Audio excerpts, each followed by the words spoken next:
Pratanela, ito na ang una't huling sasabihin ko sa'yo. Hindi lalala ang sitwasyon na to kung hindi dahil sa kasawsawan nyo. May usapan kami ni Sento, pero anong ginawa nyo? Ginatungan nyo. Kung ano-ano. Mga paratang. Diba? At umabot sa umiiyak na kayo. In first place, hindi kayo kasali sa issue namin nila Sento. Kasali sa issue namin nila Sento. Sinasali nyo lang yung sarili nyo.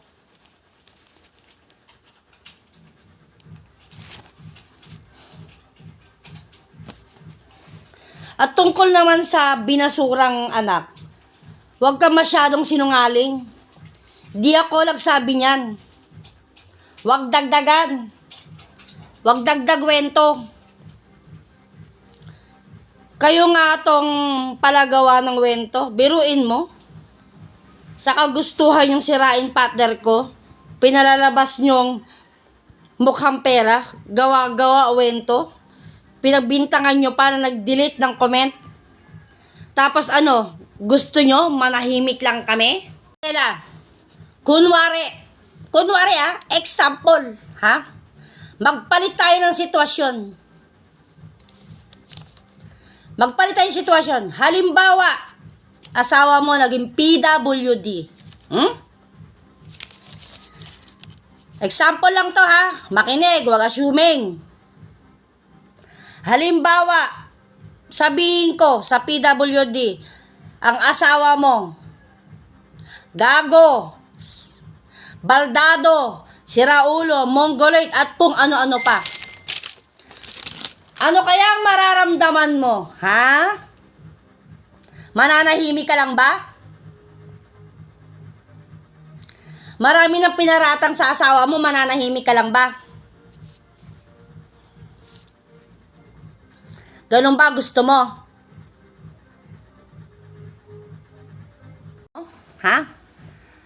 Bratanela? Pagbubuhulin mo kami mag-asawa? Takot naman ako sa'yo. Total, yayabang ka lang din naman. Sa akin ka lang. Hindi ka nauubra. Mapatol ako sa lalaki. Nakikipagbasagan ako sa lalaki. Hikipagsuntukan ako sa lalaki. Hindi ka naman buntis na. Tara, subukan natin kakayanan mo. Ito ang gusto mo, di ba? Yung mamatapang ka. Di ba?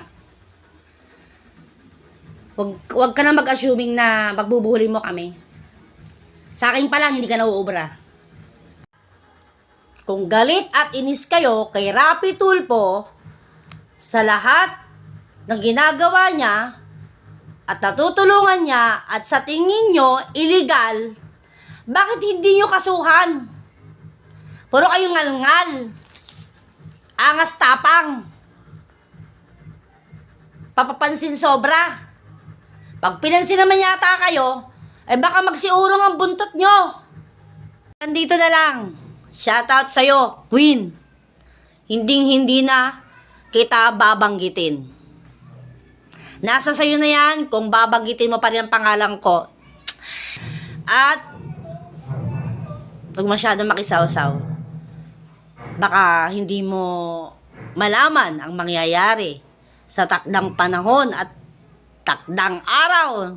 Baka sumali ka sa Christmas gift.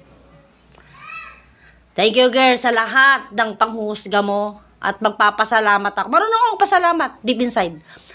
Nagpapasalamat ako sa nanghusga at nanlait ng sobra-sobra kay Densable. Nagpapasalamat ako dahil kayo ang motivation namin.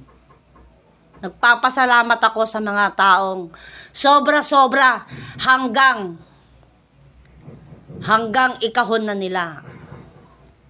Salamat at binigyan nyo kami ng pagkakataon na itama at kayo na rin ang nagtulak sa amin kung paano kayo. Merry Christmas!